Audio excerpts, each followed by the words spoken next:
Proper अहिल्यानगरची आहे. अहिल्यानगरवरून business start केला, पण प्रॉपर राहायला पुण्यामध्ये आले.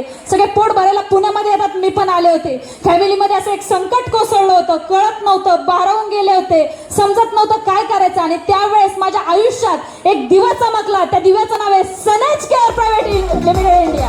तर मला आज सांगायला आवडेल, खरंच बाय प्रोफेशन ब्युटिशियन होते, पैसा कमवत होते, पण हेल्थचा इश्यू झाला. मनक्याच्या 2 डिस्क सरकल्या, मनगटात मध्ये क्रॅम्प आला, उजव्या हाताचा उजवा अंगठा काम करत नव्हता.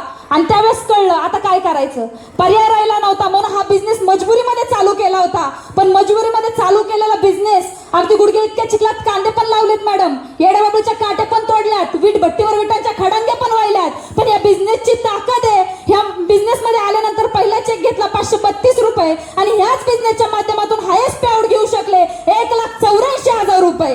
या बिझनेसमध्ये आल्यानंतर एक स्वतःची 4 व्हीलर झाली. टाटा ट्रिगर 10 लाखाची 4 व्हीलर मेंटेन करते.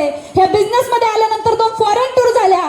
आणि खरंच ज्या मुलांना सर माझ्या म्हणत होते ना, बिचारी मुलं वयाच्या 11 वर्षी, त्याच बिचारा मुलाला ह्याच सनेजच्या माध्यमातून बाय प्लेन फॉरेन दाखवून आणलं. पॉवर ऑफ सनेज आणि ESSI. तर मला खरंच सगळ्या महिलांना एकच सांगायचंय, जर उरात आग असेल, काहीतरी जिद्द असेल, एक स्वप्न असेल ना, या आमच्या सोबत. आपण सोबत मिळून आपली सगळ्यांची स्वप्न पूर्ण करू. कारण ह्याच सनेजने माझ्यावर एक वाक्य बिंबवलं, मला एक वाक्य दिलं. आणि ते वाक्य म्हणजे जिद्द म्हणजे युद्ध, नशिबाविरुद्ध.